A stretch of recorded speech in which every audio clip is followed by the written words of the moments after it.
ஜலே கங்கா தைலேஷு லக்ஷ்மி, ஜலே கங்கா தைலேஷு லக்ஷ்மிங்கிறது துலா புராணம். இந்த துலா மாசமான ஐப்பசி மாசத்துக்கு ஒரு பெரிய பெருமை இருக்கு. நம்ம எந்த நீர்ல, நம்ம வீட்டு நீர்ல குளிச்சா கூட கங்கை நீர்ல குளிக்கக்கூடிய பலனை தருமா, அதுவே கங்கை அப்படிங்கிறது. அதனால்தான் இந்த தீபாவளி நாள்லயே கங்கா ஸ்நானம் ஆச்சா அப்படின்னு கேட்கறது வழக்கம். ஹிரண்யாக்ஷன்கிற அரக்கனை அழிக்கிறதுக்காக ஸ்ரீமன் நாராயணனான பெருமான் வராக அவதாரம் எடுக்கிறார். வராக அவதாரம் எடுத்து நதிக்குள்ள இருந்த பூமி பிராட்டிய தொட்டு தூக்குறார். அப்படி பூமி தாய்க்கும் வராகமூர்த்திக்கும் மகனாக பிறந்தவன் தான் நரகாசுரன். இப்படி தெய்வத்துக்கு போய் ஒரு அரக்கன் பிள்ளையா இருப்பான்னா ஒரு பரமாத்மாவுக்கு கீழே தானே நல்லது கிட்டது எல்லாமே. இப்படி உலகத்தையே நரகத்துக்கு உள்ளாக்கினதுனாலதான் அவனுக்கு நரகாசுரன்ங்கிற பேர். அவன் ஆண்ட தேசம் பேரு பிராக்ஜோதிஷபுரம்ங்கிறது. அது என்ன பிராக்ஜோதிஷபுரம்ங்கிறது? ஜோதிஷபுரம்னா ஒரு வெளிச்சம் தந்த இடம், ஒரு வெளிச்சத்தோடு இருக்கிற இடம். பிராக்னா அந்த இடத்துக்கு இந்தியாவுக்கு கிழக்கு இருக்கிற இடம்ங்கிறதுனால பிராக்ஜோதிஷபுரம். இன்றைக்கு அஸ்ஸாம். அஸ்ஸாம் செரப்புஞ்சீரா இருக்கே, அப்படியே மழை பெஞ்சுனே இருக்கக்கூடிய அஸ்ஸாம். இந்த அஸ்ஸாமுக்கு காமரூபம்னு ஒரு பேர் இருக்கு. அம்பாள் சக்தி பீடத்துல இங்க காமாக்கியாவா குடிக்கொண்டு பக்தர்களுக்கு அனுகிரகம் பண்றாங்க. அதனால ஹிரண்யாக்ஷன் அழிக்கிறதுக்காக வந்த பெருமான் வராக அவதாரம் எடுத்து அவருடைய பல் பட்ட இடம் தான் இந்த அஸ்ஸாமா. அப்படி பெருமான் நரகாசுரனை அழிக்கிறதுக்காக கம்சங்கிற அரக்கன் எல்லா அரக்கர்களையும் அழிச்சு கிருஷ்ணாவதாரத்துல கருடன் மேல ஏறி கிளம்புறாராம் நரகாசுரனை அழிக்கிறதுக்காக. எப்படி வராராம்? சத்யபாமாவையும் துணை கொண்டு அழைச்சுன்னு வராராம். இதுக்காக சத்யபாமாவை போய் சண்டைக்கு கூட்டின்னு வந்தார் அப்படின்னா, சத்யபாமா பூமி பிராட்டியினுடைய அவதாரம். மகனை அழிக்கிறது போது அம்மாவையும் சேர்த்து கூட்டின்னு வராராம். வழக்கமா ருக்மிணி பிராட்டியினுடைய பொறுமைதான் உலகத்துக்கு தெரியும். ஆனா சத்யபாமாவுடைய உயர்வை பறைசாற்றுறதுக்காகவே பகவான் கருடன் மேல ஏறி போகும்போது நரகாசுரனை வதம் பண்றதுக்கு சத்யபாமாவையும் சேர்த்து அழிச்சுன்னு போறாராம். எத்தனையோ கோட்டைகள்லாம் வச்சுட்டு இருக்கான். மலைகளாலான கோட்டை, ஆயுதங்களாலான கோட்டை, தண்ணீர் கோட்டை, வாயு கோட்டை, எல்லா கோட்டையும் தகர்த்தறார் பெருமான். அப்படி தகர்த்து விடிக்காத்தால நேரத்துல தன்னுடைய சக்கராயுதத்தால சத்யபாமாவினுடைய துணை கொண்டு அவனை அழிக்கிறார். நல்ல விஷயம். பகவான் சத்யபாமா என்ன பண்றான்னு பாக்குறதுக்காக அப்படி மயக்கமா இருக்கிறது போல, மூச்சியானது போல ஒரு பாவம் வந்த உடனே தான் தன்னுடைய சக்தியும் ஏற்றி அவனை அழிக்கிறதுக்காக முற்படுறாளாம் சத்யபாமா. ஒரு அம்மாவே பிள்ளையை அழிப்பாளான்னா அவன் என்னுடைய மகனாயினும் உலகத்துக்கு அவன் ஒரு கெடுதல் பண்ணினான்னா உலக நன்மைக்காக என்னுடைய மகன் போனாலும் பரவாயில்ல அப்படிங்கிற தியாக தாயையும் நாம இந்த தீபாவளி நன்னாளனுக்கு நினைச்சு பாக்குறோம்.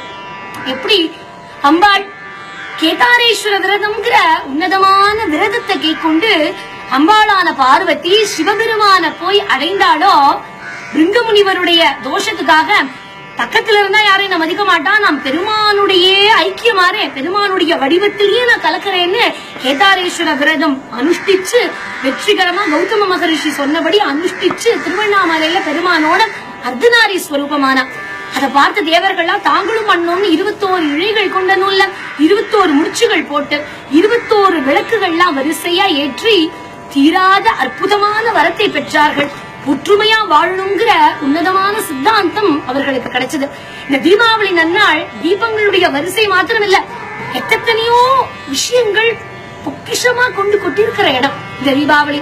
பகீரதன் ஒற்றை கால தவம் பண்ணி பூமிக்கே கங்கைய பகீரத பிரயத்னம்ங்கிறோமே, அப்படி கங்கையை கொண்டு வந்த நாள் இந்த நாள். மகாவிஷ்ணுவும் மகாலட்சுமியும் கல்யாணம் பண்ணிட்ட நாள் இந்த நாள். ஸ்ரீராமர் லங்கேஸ்வரனை வென்று அயோத்தி திரும்பிய வெற்றி நாள் இந்த நாள். மகாபலிய மண்ணோடு மண்ணாக்க வாமனாவதாரம் எடுக்கிறார் இல்லையா பெருமான். அப்படி கீழே அளந்து வான்லோகத்தை 2வது நாள் அளக்கும் போது விண்ணை அளந்த நாள் இந்த நாள். சாவித்ரி சத்தியவிரத இல்லையா, அந்த சாவித்ரி யமதர்மராஜனிடத்திலேருந்து தன்னுடைய கற்பனரி மாறாமல் இருந்த சாவித்ரி சத்தியமான மீட்டுண்டு யமதர்மராஜனிடத்திலேருந்து வந்த நாள் இந்த நாள். ஜெயின குருவான மகாவீரர் மகா நிர்வாணம் எய்தின நாள் இந்த நாள்.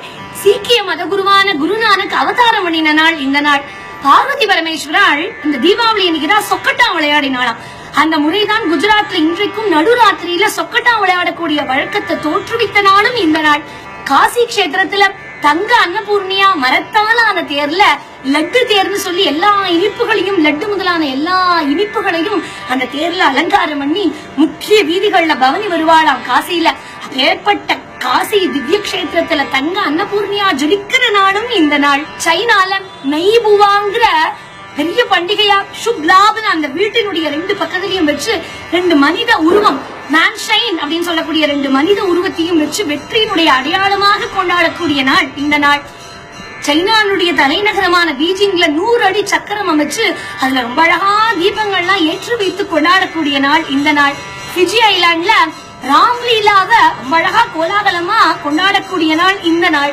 மொரீஷியஸ்ல நெய் தீபம் ஏற்றி இந்த பண்டிகையை வெற்றி விழாவா கொண்டாடக்கூடிய நாள் இந்த நாள். மலேசியால பொது விடுமுறையே கொடுத்து ராம்லீலா வெற்றி தினமாக கொண்டாடக்கூடிய நாள் இந்த நாள். இங்கதான் ஹிகாயத் ஸ்ரீராம்ங்கிற ராமாயணமே உண்டு மலேசியாவில. தாய்லாந்துல கிராம் சோஸ் அப்படிங்கிற ஒரு உன்னத விழாவாம். தொன்னையில மெழுகுவத்தி வச்சு அந்த மெழுகுவத்தியோட அந்த நதி பிரவாகத்துல ஓடவிடக்கூடிய ஒரு அழகு வாய்ந்த நாள் இந்த நாள்.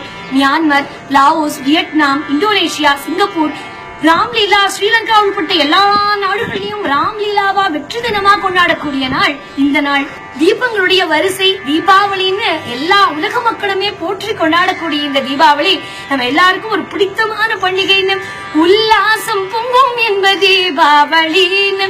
இந்த தீபாவளி நம்முடைய மனசுக்குள்ள இருக்கிற அகங்காரம்ங்கிற இருளை அகற்றி ஞானம்ங்கிற விளக்கை ஏற்றி இறைவனையே வணங்கக்கூடிய தன்மையே நமக்கு அருளட்டுமே. எல்லாருக்கும் தீபாவளி நல்வாழ்த்துக்கள்.